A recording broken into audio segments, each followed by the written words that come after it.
Բարի երեկո հարգելի հեռուստադիտողներ, 168 TV եթերում ռևյուի հերթական թողարկումն է։ Տաղավարում այսօր հյուրընկալել ենք հարավելագետ Արմեն Պետրոսյանին։ Բարև ձեզ, պարոն Պետրոսյան, շնորհակալ եմ մեր ժավերն ընդունելու համար։ Ես եմ շնորհակալ։ Ադրբեջանական լրատվամիջոցները հաղորդում են, որ Ադրբեջանին շնորհվել է Կենտրոնական Ասիայի խորհրդատվական հանդիպումների լիիրավ անդամի կարգավիճակ։ Սա ինչ ազդեցություն կարող է ունենալ տարածաշրջանային գործընթացների, այդ թվում հաղորդակցությունների հարցի վրա եւ ինչ է ընդհանրապես իրենից ներկայացվում այս C5 կոչված ձևաչափը։ Շնորհակալ եմ։ C5 կոչված ձևաչափը քաղաքական հարթակ էր, ինչպես նշում է խորհրդատվական հարթակ, որի նպատակն էր կենտրոնական ասիական երկրներին սկսել կենտրոնական Ասիայի 5 երկրների ինտեգրման գործընթաց, այսինքն կենտրոնական Ասիայի տարածաշրջանացման process-ին զուգահեռ ձևավորել հարթակ, որը փուլ առ փուլ նպաստելու է կենտրոնական Ասիայի որպես միասնական միավոր, որպես միասնական ձևաչափ տարածաշրջան հանդես գալուն։ Առաջին փուլը դա քաղաքական ինտեգրումն է եւ հենց այս C5-ը մեծ հաշվով մինչև C6 դառնալը հենց այդ նպատակն էր հետապնդում եւ բավականաչափ այսպես բովանդակային առումով շատ լուրջ քայլեր են իրականացվել, որպեսզի քաղաքական այդ ընդհանրական հարթակը ձևավորել։ Ընդ որում այս process-ը ավելի ակտիվացավ 2022 թվականից հետո, երբ ուկրաինական պատերազմի հետևանքով Ռուսաստանի դիրքերը նաև այդ տարածաշրջանում սկսեցին էականորեն թուլանալ եւ զուգահեռաբար երկու process սկսվեց, մեկը արևմուտքի կողմից, նաև Չինաստանի կողմից, իհարկե ոչ այդքան ակտիվ, բայց նաև Թուրքիայի կողմից այս տարածաշրջանում Ռուսաստանի ազդեցության պակասը լցնելու մրցակցությունը եւ դրան զուգահեռ ու այդ նպատակին հասնելու համար տարածաշրջանացման գործընթաց եւ կենտրոնական Ասիան որպես միասնական քաղաքական, տնտեսական եւ նաեւ տարանցիկ միավոր ձևավորելու միտված ուրեմն տարբեր քայլերի առումով։ Հիմա առանձին փորձեմ ներկայացնել, եթե կհիշեք տևական ժամանակ օրինակ Տաջիկստանի եւ Ղրղստանի միջև կար սահմանային խնդիր եւ անգամ ՀԱՊԿ անդամ լինելով էլ երկու երկրների միջև սահմանային բախումներ են տեղի ունենում։ Խնդիրներ կային Ուզբեկստանի, Տաջիկստանի միջև։ Շատ խորը մրցակցություն կա, շարունակում է լինել Ղազախստանի եւ Ուզբեկստանի միջև։ Եվ ամբողջ նպատակն այն էր, որպեսզի այս աշխարհակաղակական բարենպաստ իրավիճակից օգտվելով այդ երկրները դառնան, այսինքն մի կողմ դնեն տարաձայնություններ, ճիշտ մոտավորապես այսպես բերեմ օրինակը, որ ավելի ընկալել լինի, ճիշտ մոտավորապես այն օրինակով, ինչպես օրինակ ժամանակին շատ արագ կերպով իրենց վիճահարույց, խնդրահարույց հարցերը լուծեցին մեծ Բալթյան 3 երկրները եւ արագ ինտեգրվեցին Եվրոպական միությանը։ Հիմա նույն կերպ էլ փորձեր արվում կենտրոնական Ասիայում նման ձևաչափ ստեղծել եւ C5-ը դրան էր միտված, իսկ ներկայում տեսնում ենք, որ Ադրբեջանն է փորձում ինտեգրվել այս տարածաշրջանին, սա շատ կարևոր իրողություն է իրենց ներկայացնում, ընդ որում մի քանի առումով։ Նախ փաստացի Ադրբեջանը աշխարհագրորեն գտնվում է Հարավային Կովկասում, բայց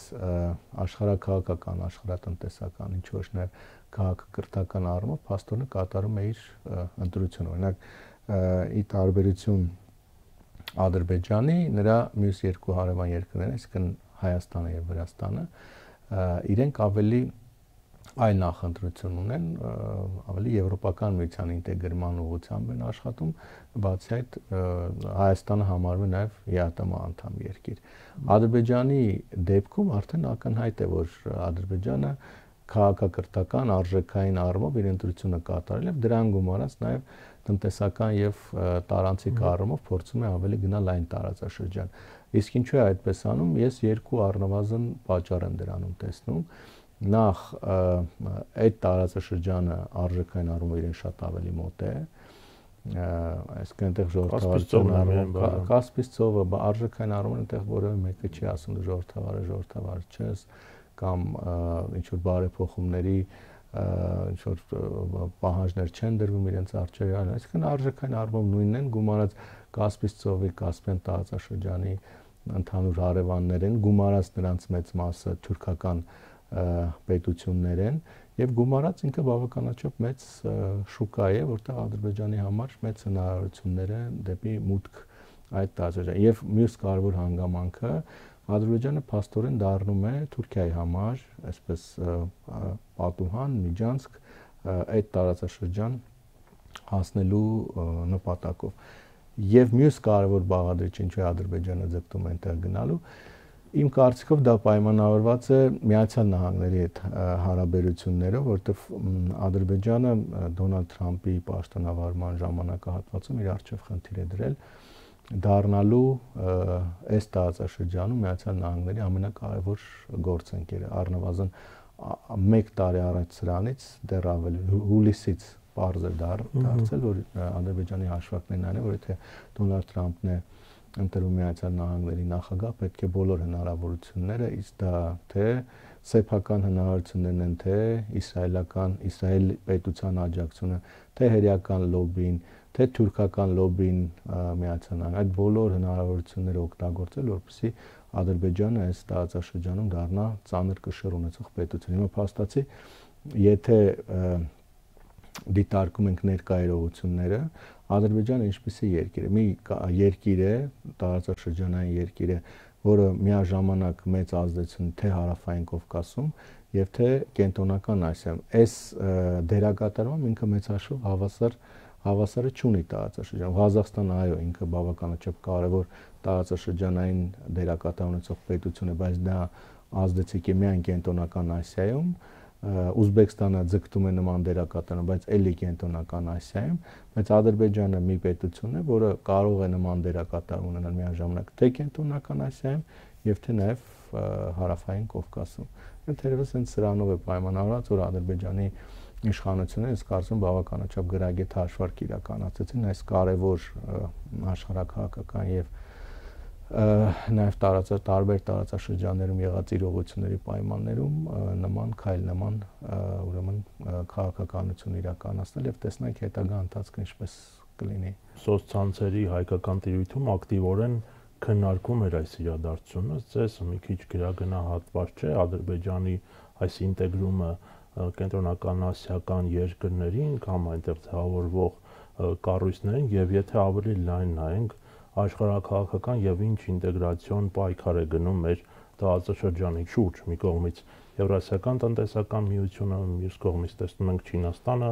իր նպատակներով եւ կենտրոնական Ասիայում այս 5 ձևաչափը, մյուս կողմից Եվրամիությունը, որին անդամակցելու մասին, մեկնարկի մասին օրինագիծը Հայաստանում ընդունվել էր։ Տեսեք, իրականում այո, մեզ մոտ որոշակի քննարկումների ես էլ հանդիպեցի։ Ես էլ եմ անկեղծ ասած անդրադարձել այս թեմային, որովհետև ինքը կարևոր թեմա է եւ որոշակի առումով նաեւ չասենք անակնկալ, որովհետև նկատվում էր Ադրբեջանի կողմից տևական ժամանակ նման փորձեր ավելի սերտ հարաբերություններ հաստատել կենտրոնական Ասիայի, բայց որ կարողանա հենց այդ ձևաչափում ներգրավել,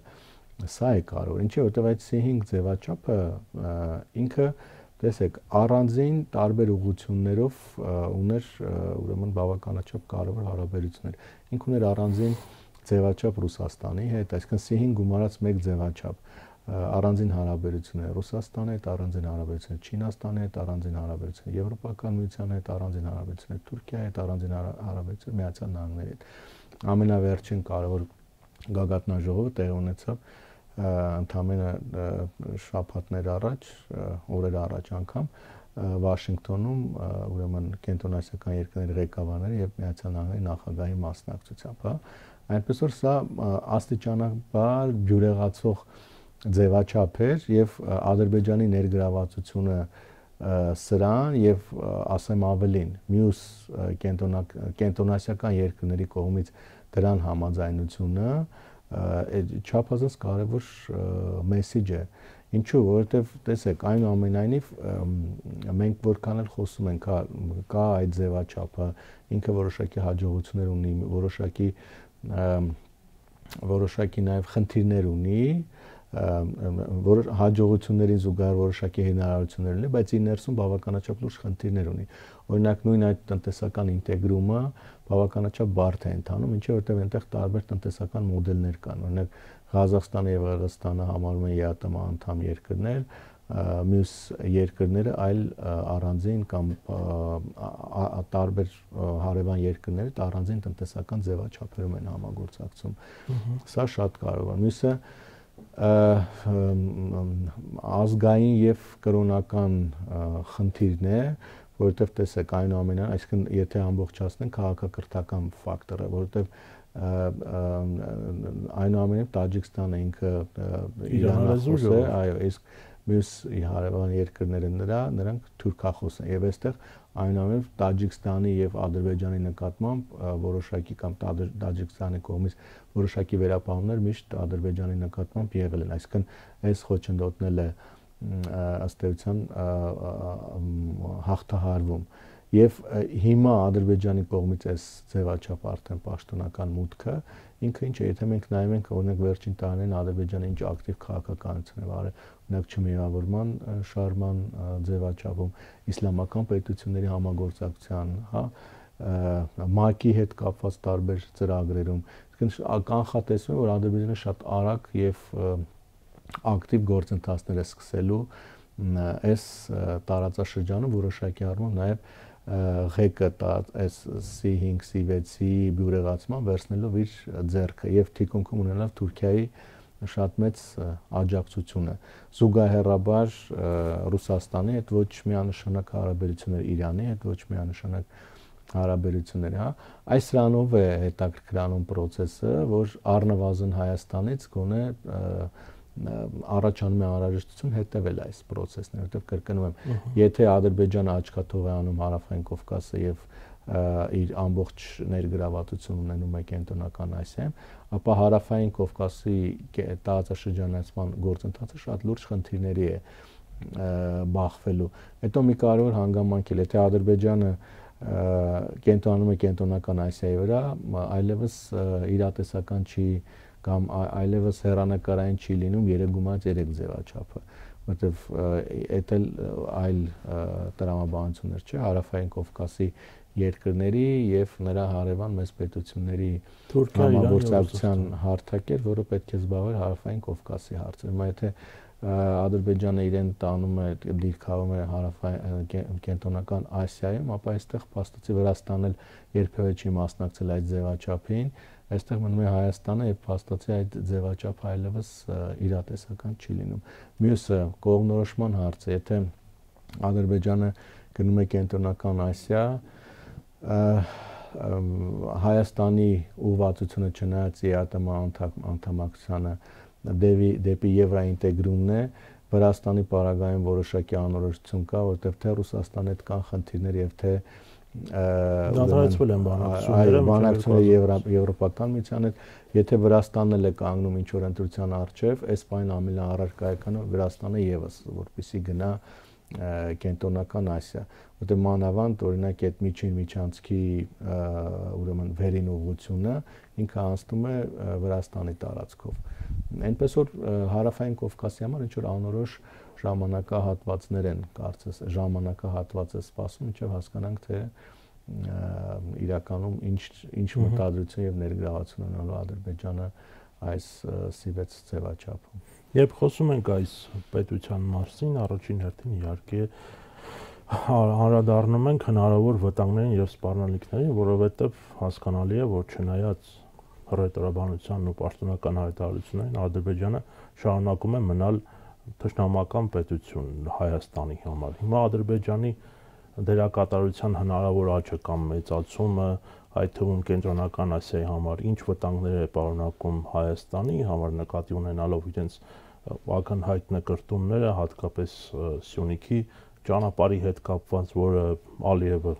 շարունակում է կոչել Զանգեզուրի միջանցք, եւ սա ինչպես է սինխրոնանում թուրք-ադրբեջանական մերձեցման ծրագրերի հետ։ Տեսեք, այնուամենայնիվ կարճաժամկետ հեռանկարում իսկ դա Դոնալդ Թրամփի առանձին կառավարման ժամկետն են մնացած 3 տարին է Ադրբեջանի կողմից այս բան ռազմական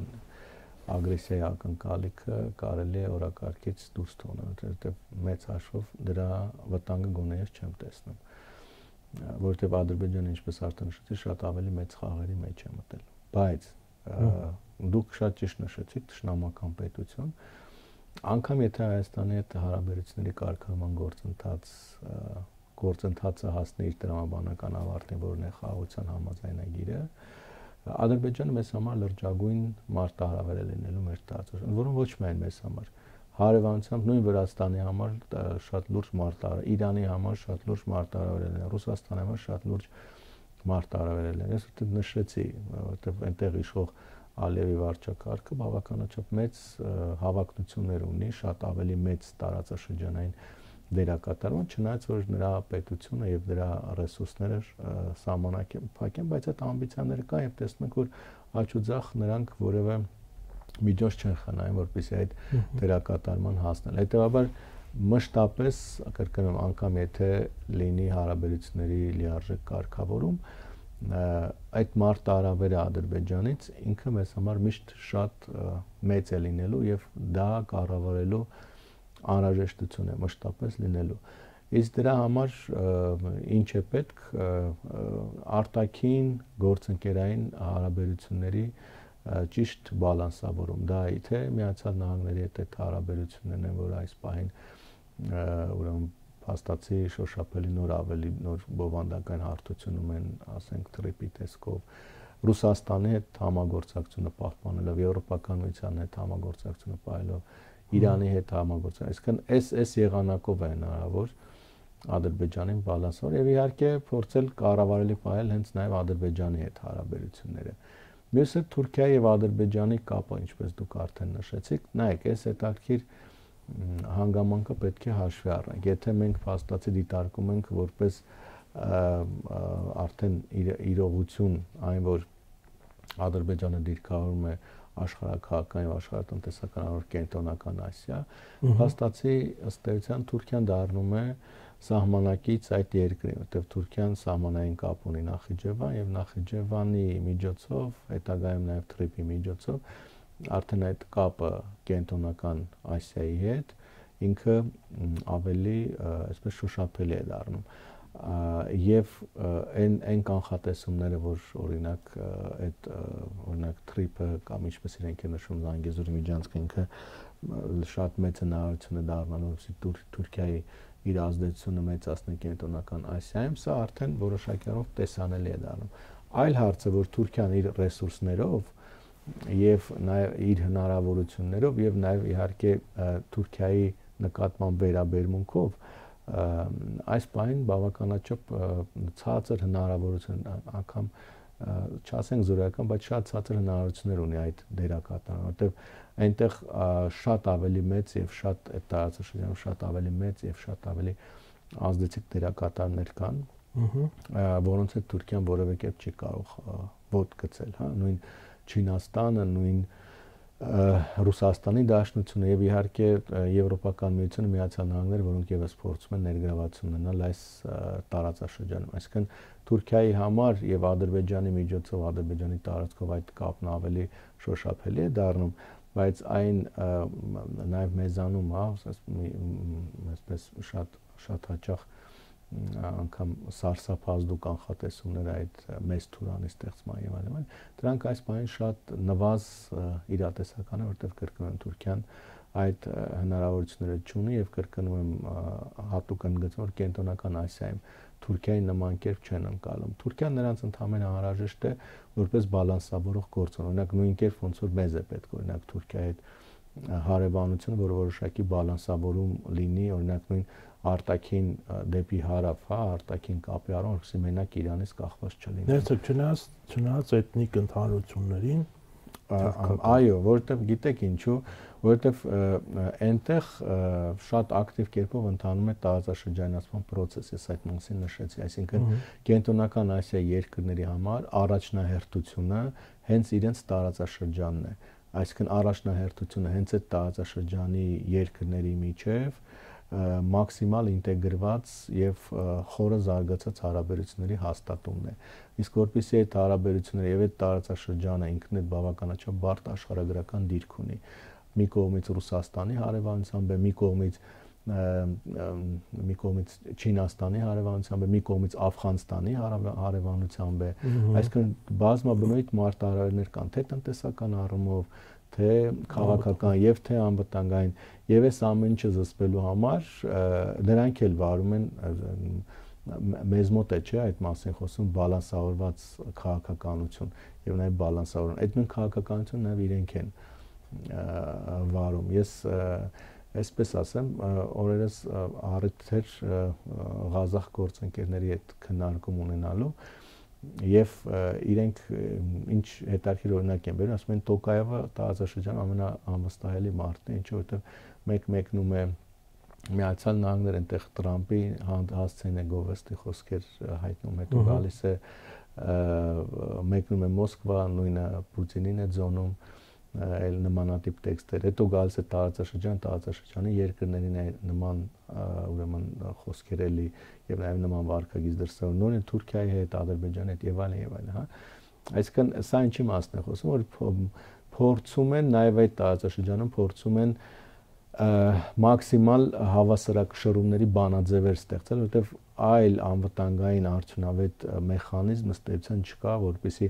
տարբեր հարևաններից եկող մարտահրավերները զսպեն։ Իրենց համար շատ մեծ մարտահրավեր Չինաստանի տնտեսական էքսպանսիան։ Սա շատ լուրջ խնդիր է եւ դա օրինակ բալանսավորելու համար նրանք պահպանում են Ռուսաստանի հետ սերտ հարաբերություններ, նրանք փորձում են խորացնել Եվրամիության այդ տնտեսական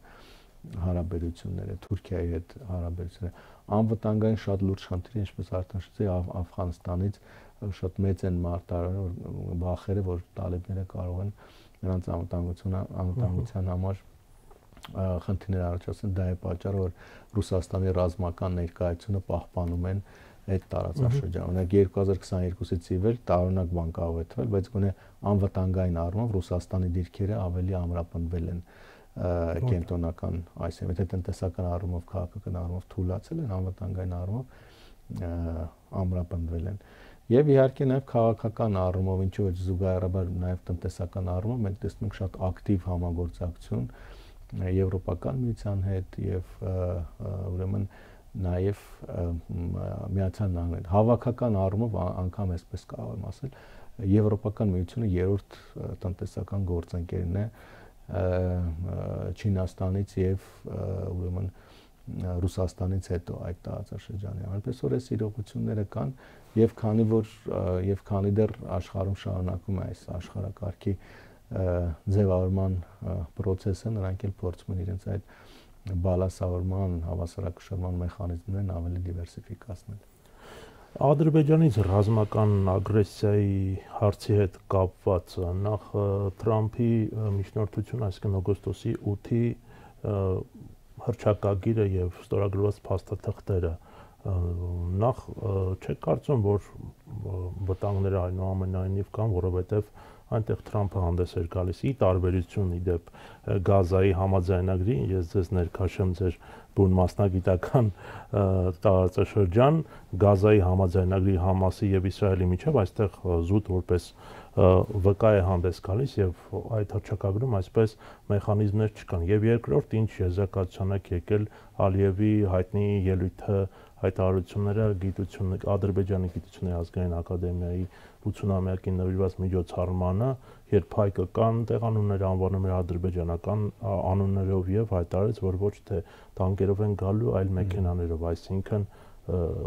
կարող ենք ասել, որ ռազմավարական առումով Հայաստանի նկատմամբ զավթողական նկարտումները պահպանվում են, գուցե դեմոգրաֆիական կամ տնտեսական էքսպանսիայի կամ հենց բուն ռազմական ագրեսիայի միջոցով։ Տեսեք, ես արդեն նշեցի, որ Ադրբեջանը մեզ համար միշտ շարունակել է մնալ մարտահրավեր, սա միանշանակ է։ Բայց այս պահին կրկնում եմ, ինձ համար կանխատեսելի չէ ռազմական եղանակով Ադրբեջանի կողմից որևէ գործողություն։ Երկու պատճառ ասեմ, առաջին հերթին Ադրբեջանին պետք չէ այս պահին ռազմական ուրեմն նոր ագրեսիա արկածախնդրություն, որը կարող է հետևանքներ ունենալ։ Ինքը ձգտում է մաքսիմալ լեգիտիմության այս բանը եւ այս կարևոր աշխարհակահական իրավիճակը օգտագործել իր համար շատ ավելի հեռուն գնացող ամբիցիաներ իրացնելու, ես նշեցի, ձգտում է տարածաշրջանային դերակատարման, իսկ նման դերակատարման համար դա հիմնականում արվում է փափուկ ուժի միջոցով, քաղաքական, տնտեսական, մարդասիրական եղանակներով եւ այլն։ Եվ քանի որ հիմա շատ հարմար իրավիճակ է, նա գնում է այս ուղղությամբ։ Հետաբար որևէ առիթ չկա այս պահին մտնել մի, ասենք, ռազմական արկածախնդրության մեջ, որը կարող է առնվազն խնդիրներ առաջացնել, մինիմում, ասենք, պատժամիջոցների պատճառ դառնալ, ուրեմն հատկապես օրինակ արևմտյան երկրների քաղաքականության մասով։ Հաջորդ կարևոր հանգամանքը, կրկնում եմ, իրենց համար այս պահին չափազանց կարևոր նշաձող է դրված Միացյալ Նահանգների հետ հարաբերությունները բարձրացնել աննախադեպ մակարդակի եւ դառնալ այս տարածաշրջանում բացառիկ գործընկերը Միացյալ Նահանգների։ Սա նրանց համար կարծում ամենաառանցքային ուղղություններից մեկն է եւ այս պահին ջանք ու երանգ չեն խնայում այդ ուղղությամբ, այդ մասին արդեն էլի խոսեցի։ Հիմա ինչ վերաբերում է արդեն մյուս խնդիրներին, որոնց մասին դուք նշեցիք։ Զուգահեռները Համաս-Իսրայել համաձայնագրի եւ պետք չի սխալ է այդ զուգահեռները։ Բայց օրինակ ես տարել եմ եւ համեմատել եմ, երբ որ օգոստոսի 8-ը նոր ստորագրվում էր եւ այդ Միացյալ Նահանգների դերակատարումը կար, ես դա նույն փաստաթղթերը համեմատել եմ 1979 թվականի Քեմփ Դեվիդի հետո Վաշինգտոնի համաձայնագրը, այնտեղ եւս Միացյալ Նահանգները նույն կերպ էր, այսինքն որպես վկա։ Մյուսը Աբրահամյան համաձայնագրերը դարձյալ նույն կարգավիճակով, այսինքն Միացյալ Նահանգներում ընդունված է այդ կարգավիճակով միջազգային փաստաթղթերին միջնորդ լինելը, ինչու որտեղ դա մեծ հաշվով աշխարհակահական կշիռ է տալիս Միացյալ Նահանգներին, բայց պատասխանատվություն չի տալիս։ Իսկ նրանք որևէ կերպ, այսինքն նրանք, ես ինչպես հասկանում եմ, խուսափում են պատասխանատվություն վերցնել այն կոնֆլիկտների հետ կապված, որտեղ կարող են անընդհատ էսկալացիաներ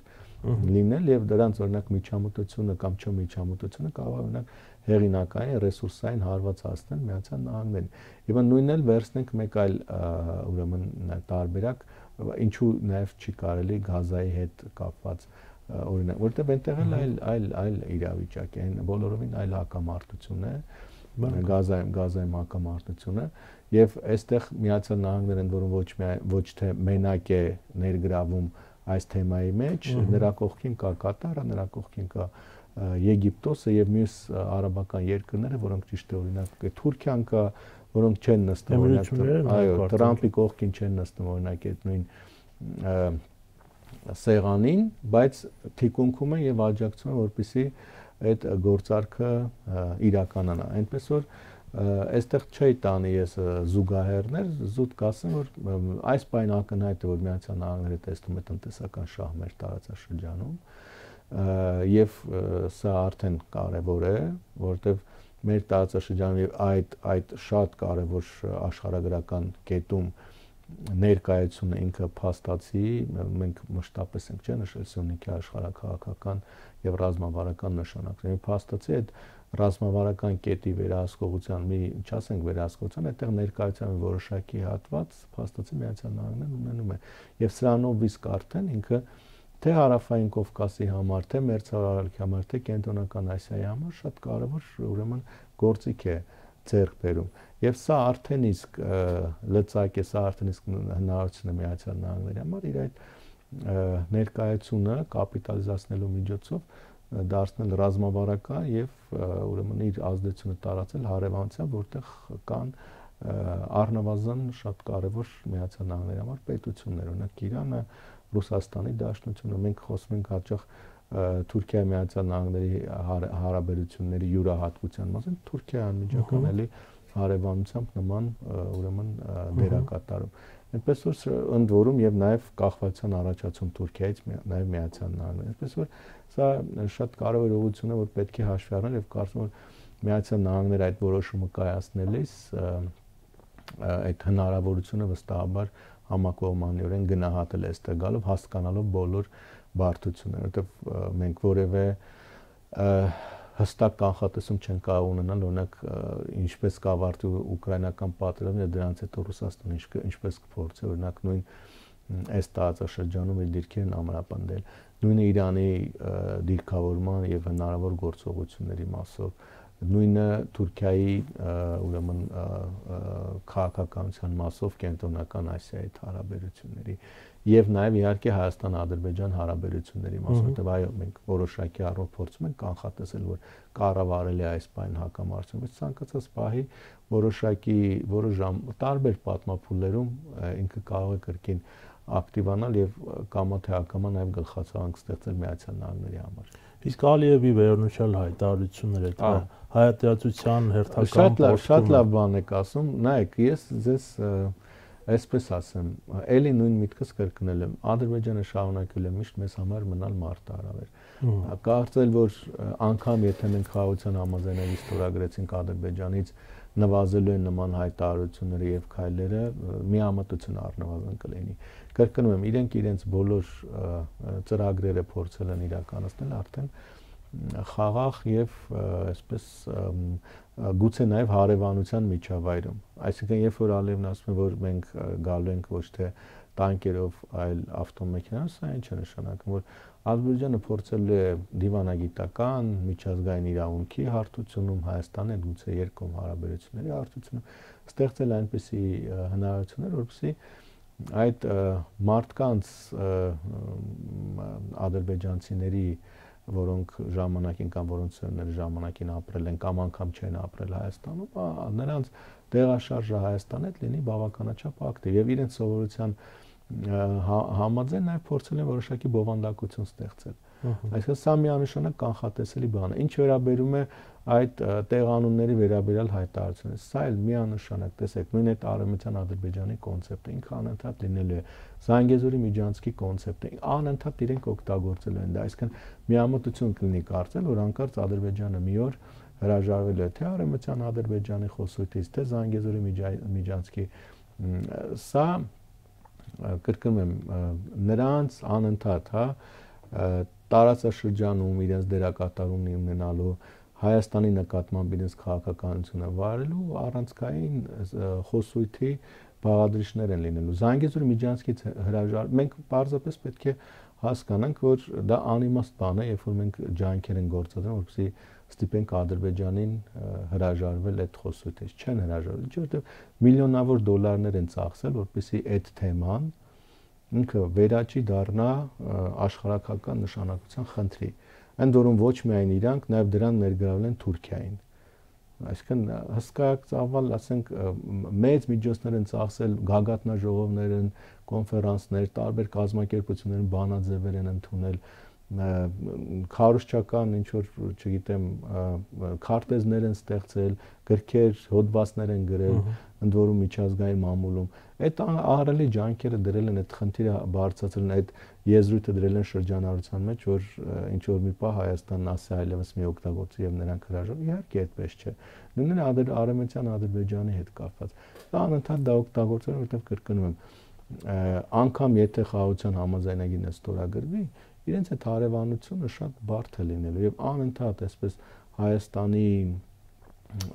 նկատմամբ տարբեր հավակնություններ, տարբեր մակարդակներում դրսևորել, սա մեզ համար պետք է կանխատեսել լինի, բայց այլ ընտրանք էլ չունենք, հիմա մեր հարևաններն իրենք են, ինչ անես։ Այսինքն փոխվել է միջավայրը, եթե այն ժամանակ կար կոնֆլիկտային միջավայր, որոշակի առով դիրքավորվել էր որպես այդ միջավայրում դերակատար եւ այնուամենայնիվ դա ավարտեց նրանով, որ պատերազմ պարտվեց, հիմա շատ ավելի բարդ փուլ է սկսվում, այսպես ասենք, պայմանական խաղաղության միջավայր, հարևանության միջավայր, հիմա դու պետք է փորձես արդեն դիմագրավել Ադրբեջանի կողմից փափուկ ուժի կիրառմամբ այդ նույն իր հավակնություններն իրականացնելու քաղաքականության հեշտ է լինելու, միանշանակ ոչ, շատ բարդ է լինելու, պես որ այդ զգոնությունը միշտ պետք է որևէ կերպ չթույլատրել եւ փորձել ցանկացած մակարդակում կառավարել կամ փորձել կառավարել Ադրբեջանի հնարավոր հավակնությունները։ Մի փոքր հավելում ձեր նախորդ մտքի հետ կապված այդ հայտնի եզրույթի, բայց համաձայնեք, որ խոսքը այստեղ ոչ միայն ձևն է եզրույթը, այլ բովանդակային առումով է կարևոր, թե դա ի վերջո միջանցք է լինելու, թե Հայաստանի ինքնիշխանության ներքո ճանապարհ։ Դե փաստացի, եթե հաղում ենք անում նոյեմբերի 8-ի փաստաթղթին, այդտեղ միջանցքի մասին խոսք լինել չի կարող։ Այո, ճանապարհ է, որը իր բովանդակությամբ, իր իրավական կարգավորումներով տարբերում է Հայաստանի մյուս ճանապարհներից, որտեղ նույն օրինակ, չգիտեմ, ասենք Մեղրից օրինակ Սիսիան ճանապարհի վրա ենթադրենք պայմանական եմ ասում, նման իրավական կարգավորումներ չեն լինելու։ Այսինքն սա արդեն իր բովանդակությամբ եւ իրավական կարգավորումները որոշակի առումով տարբերվել է, բայց ասել, որ այն միջանցքային տրամաբանությամբ բանը կապուղի է լինելու, որով որ նաև Ադրբեջանն էր ասում ակնարկում դեռս 2020 թվականից հետո, բարձր որ դա էլ չի լինելու։ Այնպես որ այս հանգամանքը պետք է փաստել եւ հետո պետք է տեսեք, եթե երբ որ անգամ նրանք խոսում են Զանգեզուրի միջանցքի մասին, այստեղ մշտապես նրանց պետք է ուղղել, որ Զանգեզուրի միջանցքը ձեր տարածքում է եւ նաեւ Թուրքիայի տարածքում, որտեղ 2023 թվականից սկսած ես եթե ժամանակ ունենք շատ կարճ Զանգեզուրի միջանցքի խոսույթն էլ փորձեմ պատմականորեն, հա, այսպես ներկայացնել 2020 թվականի պատերազմից անմիջապես հետո, երբ որ շրջանառության մեջ տրվեց այս եզրը Զանգեզուրի միջանցքի եւ երբ որ սկսեցին զուգահեռաբար նաեւ տարածվել քարտեզները, այդ Զանգեզուրի միջանցքը ուղիղ կերպով տեղայնացված էր հենց Հայաստանի Հանրապետության այդ Սյունիքի մարզում այդ 43-44 կիլոմետրի վրա, բայց դա զուգահեռ էր նոյեմբերի 9-ի 2020 թվականի նոյեմբերի 9-ի փաստաթղթի, երբ որ կար Լաչինի միջանցք եւ Ադրբեջանն էլ ուզում էր համանման անցում Ադրբեջանից Նախիջևան, բայց երբ որ 2023 թվականին արդեն փաստացի տեղ ունեցավ Ադրբեջանի ամբողջական օկուպացիան եւ հայաթափումը Արցախի ներողություն Արցախի եւ նաեւ Լաչինի միջանցն էլ կորցրեց արդեն իր կենսունակությունը, փոխվեց Զանգեզուրի միջանցքի նկատմամբ նաեւ խոսույթը, եթե կհիշեք 2023 թվականի սեպտեմբերի վերջին տեղ ունեցավ Էրդողանի այցը ուրեմն Նախիջևան, ընդ որում եթե չեմ սխալվում դա Էրդողանի առաջին այցն էր Նախիջևան եւ այնտեղ մեկ օր տևած բանակցություններից հետո արդեն ներկայացած Զանգեզուրի միջանցքի նկատմամբ նոր խոսույթ, այսինքն այդ կապուղին պետք է լինի, այն շատ ավելի երկարությամբ ծավալով սկսեց ներկայացվել, սկսվում էր Բաքվից, շեֆ շարունակում էր մինչև հասնում էր Կարսա եւ ամբողջ Թուրքիայի եւ Ադրբեջանի ռոպագանդան, քաղաքական խոսույթը, քարոզությունը ուղղվեց հենց այս ծրագիրը նման տեսքով, ուրեմն աշխարհին ներկայացնելու ուղղությամբ զուգահեռաբար Հայաստանը սկսեց ներկայացնել խաղաղության խաչմերուկ կոնցեպտը եւ կամա թե ակամա երկու այս ուղղություններով այդ խոսույթը Զանգեզուրի միջանցքի եւ խաղաղության խաչմերուկի աշխարհի ուշադրությունը բերեց այս մեր տարածաշրջանի վրա եւ արդյունքում առաջացավ տրիպը եւ երբ որ հիմա մենք երբ որ Ադրբեջանից լսում ենք այդ Զանգեզուրի միջանցքի վերաբերյալ հայտարարությունները, պարզապես պետք է նրանց անընդհատ ուղղել, որ Հայաստանի տարածքում Զանգեզուրի միջանց չկա, կա տրիպ։ Զանգեզուրի միջանցքը չի կարող իրականություն դառնալ առանց տրիպի, այսինքն եթե դուք նշում եք, ընդ որում Ալիևը, եթե չեմ սխալվում, Մակում այդպես նշեց, Բայրամովն մի քանի անգամ նշել, ասում է Զանգեզուրի միջանցքը տրիպի հետ միասին կազմելու է Կենտրոնական Ասիան կամ միջին միջանցքը այդ կազմող ուրեմն երթուղու կարևորագույն բաղադրիչներից մեկը, այնպես որ եթե անգամ քարտեզներ կան, մենք եթե բարձ փնտրենք Google-ում Զանգեզուրի միջանցք ուրեմն արտահայտությունը գրելով ցույց է տալիս ճանապարհը, սկսվում է Բաքվով, գալիս է Հայաստանի տարածքով, բարձրանում է Թուրքիայով, մինչև Նախիջևանը Թուրքիայով, մինչև հասնում է Կարս։ Այնպես որ իրենք իրենց տարածքում ինչ ուզում են ասել, բայց Հայաստանի տարածքում Զանգեզուրի միջանցք անվանումը պարզապես կիրառելի չէ եւ Հայաստանը ցանկացած դեպքում, երբ որ նման հայտարարություններ ունեն, հայկական կողմը այլ բան չունի, քան հերիքի նման հայտարարություններ եւ պահանջի, որպեսզի Հայաստանի տարածքի նկատմամբ օգտագործվի այն անվանումը, որը միջազգայինորեն նաև փաստաթղթավորված ընդունված է Հայաստանի, նաև Ադրբեջանի, Միացյալ Նահանգների ղեկավարների կողմից եւ աշխարհն ճանաչում է դա։ Դուք հիշատակեցիք Աբրահամյան համաձայնագրերը, պարոն Պետրոսյան, տեսակետներ կան, որ Հայաստան-Ադրբեջան խաղաղության համաձայնագիրը կամ կարգավորման գործընթացը կարող է ներառվել Աբրահամյան համաձայնագրերի համակարգի մեջ, որի մասին մենք իրականում շատ բան չգիտենք, ինչ կապ ունի հայ-ադրբեջանական կարգավորումը Աբրահամյան համաձայնագրերի հետ եւ որքանով է դա հնարավոր կամ ինչ ազդեցություն դա կարող է ունենալ։ Դե Աբրահամյան համաձայնագրերը դրանք ի սկզբանե ստեղծված էին կամ նախաձեռնված էին Իսրայելի եւ մի շարք արաբական երկրների միջև հարաբերությունները կարգավորելու համար եւ դրա առաջին շահառուն, եթե չեմ սխալվում, Արաբական Միացյալ Էմիրությունները, Բահրեյնը, Մարոկոն էին։ Եթե չեմ սխալվում, վերջում նաեւ Ղազախստանը միացավ այդ համաձայնագրին, ինչ շատ հետաքրքիր է։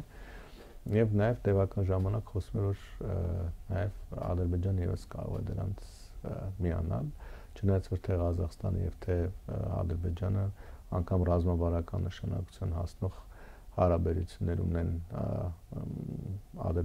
Իսրայելի հետ, չնայած որ այդ հարաբերությունները իրենք բովանդակային առումով հրապարակային չեն, բայց այդ խորքային հարաբերությունները կան։ Ի սկզբանե, երբ որ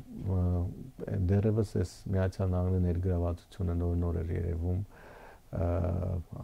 Ադրբեջան-Հայաստան կոնֆլիկտի կարգավորման գործընթացում, կային տեսակետներ, որ քանի որ ինչու Աբրահամյան համաձայնագրերը Աբրահամյան կրոնների ներկայացիչ երկրների միջև խաղաղության համաձայնագրեր են, այսինքն Իսրայելի եւ արաբական երկրների այս տեսանկյունից եթե նայում ենք համաշխարհային 3 խոշոր կրոններ, այո, այս տեսանկյունից եթե նայում ենք որոշակի առումով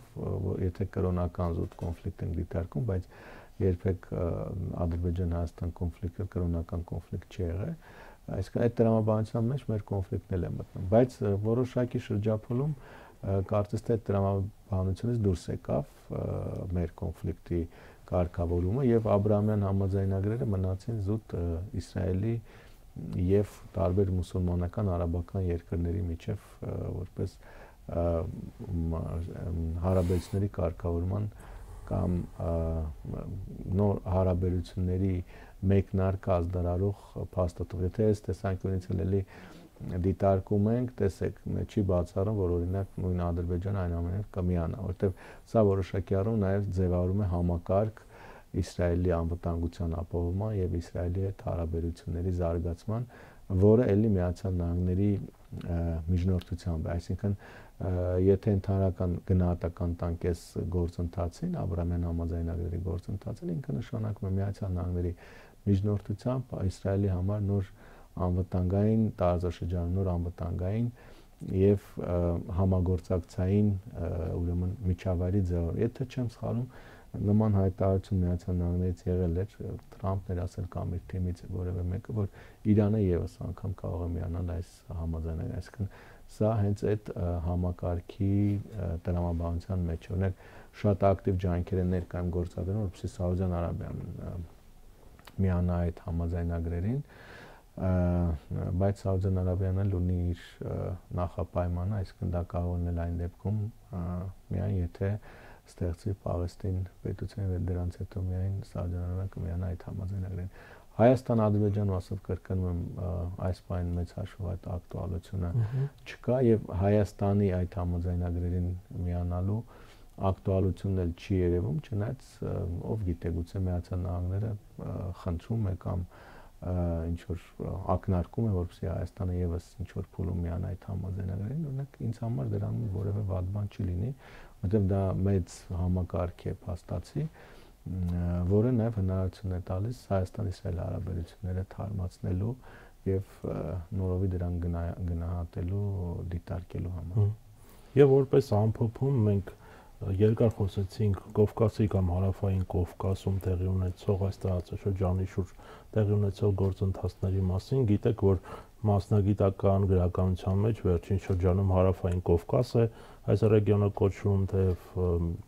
ժամանակին Անդրկովկաս կամ այսօր Կովկաս էր, հետաքրքիր էր նաև նախ հասկանալ, թե ի վերջո մեր տարածաշրջանը աշխարհագրորեն եւ աշխարհաքաղաքական առումով, քանի որ մենք խոսեցինք նաև Մերձավոր Արևելքի մասին, արդյոք Մերձավոր Արևելքի մաս է կազմում, թե ավելի շատ արևելքի կողմն է, թե ավելի շատ արևմուտքի կողմն է եւ հնարավոր է գուցե ձեզ մոտ էլ այս հարցը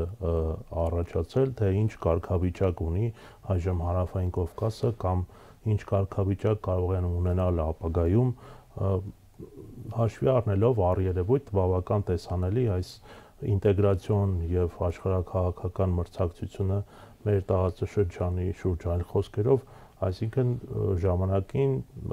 ավելի ակնհայտ էր, հա, մինչ այս վերջին փոփոխությունները, որ չգիտեմ, ռուսական ազդեցության գոտի է կամ սովետական միության մեջ էր կամ Անդրկովկասը, իսկ հիմա ինչ կարգավիճակ ունի։ Շատ բարդ հարց եք տալիս։ Ես նաև սրանով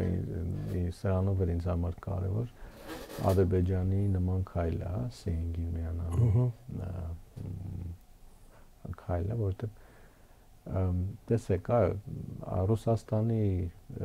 կողմից տարածաշրջանը դիտարկվում է եւ դեռևս ռուսական կայսրության ժամանակից սկսած որպես Անդրկովկաս։ Հետագայում Միացյալ Նահանգների մեծ մերձավոր արևելք արդեն քաղաքական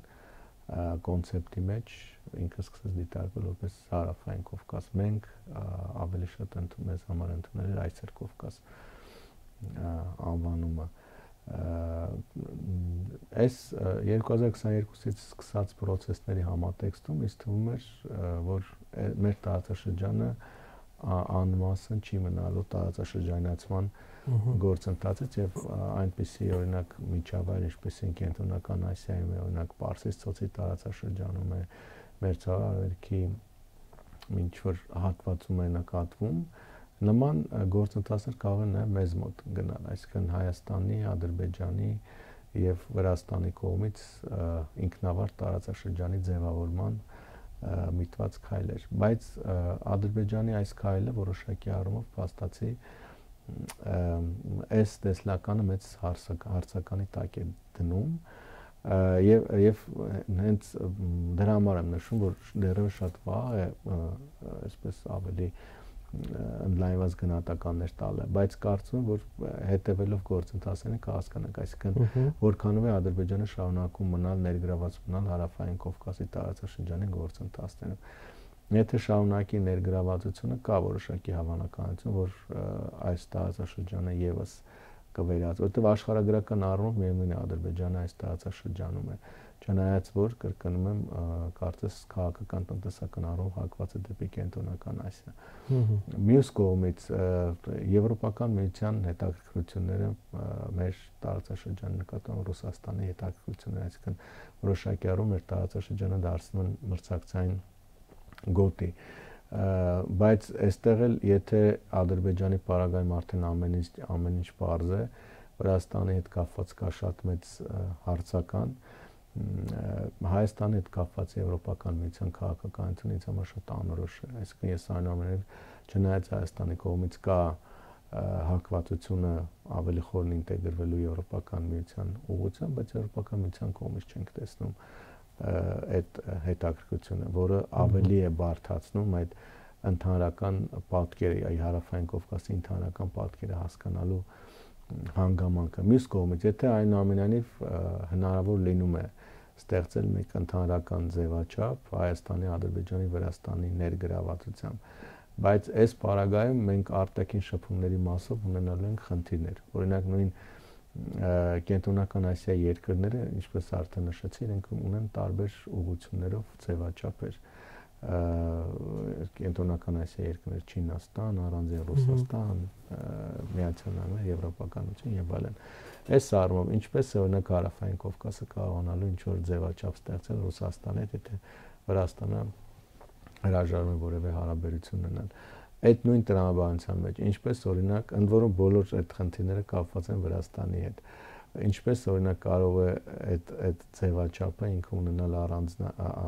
առանձին հարաբերությունների ֆորմատ Եվրոպական միության հետ կամ ասենք Միացյալ Նահանգների հետ, երբ որ նրանք հրաժարվում են Վրաստանի հետ հարաբերություն ունենալ։ Հետևաբար, եթե այդ ձևաչափը ստեղծում է, ինքը մաքսիմումը կարող է առանձին խոսել Կենտրոնական Ասիայի, Չինաստանի հետ, գուցե Հնդկաստանի հետ, գուցե Իրանի հետ, գուցե Թուրքիայի հետ, եւ այս առումով որոշակի սահմանափակ դերակատարում ունենալու։ Այնուամենայնիվ դեռևս պետք է հետևել process-ներին, բայց ինչն է, հա, ինձ համար չափազանց կարևոր, որ մենք գոնե փորձագիտական մակարդակում այլևս առաջնահերթություն է նախ հասկանալու մեր տարածաշրջանում ինչպես են ընթանալու process-ները Ադրբեջանի եւ Հայաստանի հետ կարգավորման գործընթացը, որտեղ սա առաջնային կարևորության խնդիր է, բայց զուգահեռաբար նաեւ հասկանալու Ադրբեջանի ինտեգրման ինտենսիվությունը Կենտրոնական Ասիան եւ Ադրբեջանի նպատակները եւ քաղաքականությունը Հարավային Կովկասի հետ կապված։ Եթե սրանք հասկանանք, կարծեմ որ որոշ ժամանակ հետո ավելի հստակ պատկեր կլինի եւ նաեւ մեր տարածաշրջանի հետ կապված հետագա գործընթացներն ավելի կանխատեսելի կդառնան։ Շնորհակալ եմ հետաքրքիր զրույցի համար։ Ձեզ նույնպես շնորհակալություն։ Հարգելի հեռուստադիտողներ, հիշեցնեմ, մենք զրուցում ենք տարածաշրջանային գործընթացների մասին արևելագետ Արմեն Պետրոսյանի հետ։ Կհանդիպենք վաղը, ցտեսություն։